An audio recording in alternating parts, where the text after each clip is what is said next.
अध्यक्ष महोदय, ज्ञान प्रकाश शुक्ला हा जो विकासक आहे त्याच्यावर अनेक गुन्हे दाखल असून कमीत कमी 5 ते 6 गुन्हे दाखल आहेत फ्रॉड केसचे आणि आचार्याच्या. ही पहिलीच तो स्कीम करतोय आणि त्यांनी याच्यामध्ये रोड 6 मीटरचे असताना 18 मीटरचे रोड दाखवले. तिथे सुद्धा शासनाची फसवणूक केली. त्याबाबतीत आम्ही पत्र लिहिलं पण त्यावर कुठल्याही प्रकारची कारवाई झाली नाही. अध्यक्ष महोदय, त्यांनी SRAमध्ये गरिबांना घरं बांधण्याची स्कीम आहे आणि त्यांना मोफत घरं द्यायची असतात, पण त्यांनी कमीत कमी अशी 30 घर त्याच SRA स्कीममधले विकत घेतलेत. माझ्याकडे पुराव्याचे सर्व आहे. अध्यक्ष महोदय, मी नावासहित बोलू शकतो. अमोल चंद्रकांत लाड वय 44 यांचा प्लॉट असताना त्यांनी तो स्वतःच्या कंपनीच्या नावावर विकत घेतला आहे. अशी 30 घरं अध्यक्ष महोदय विकत घेतलेली आहेत.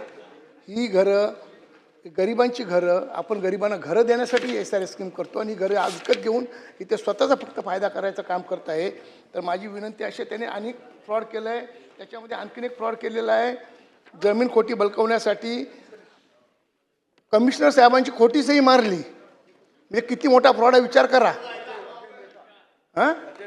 अजय मेहता कमिशनरांची खोटी सही मारली आणि त्याच्यानंतर त्याच्यावर गुन्हा दाखल झाल्यानंतर त्या विचारचे पिऊन होता, त्यांनी मदत केली. त्याचा मृत्यू झाला आणि त्याची कुठल्याही प्रकारची चौकशी झाली नाही. अध्यक्ष महोदय, म्हणजे हा इथे काय बिहार समजतो काय 5-5 गुन्हे दाखल करतो. गुन्हे त्याच्यावर असताना हा काय स्वतः इथे बिहारचा भाई समजतो का स्वतःला?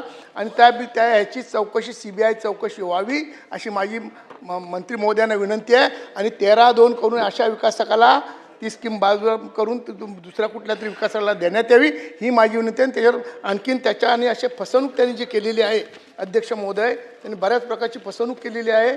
म्हणून त्याच्यावर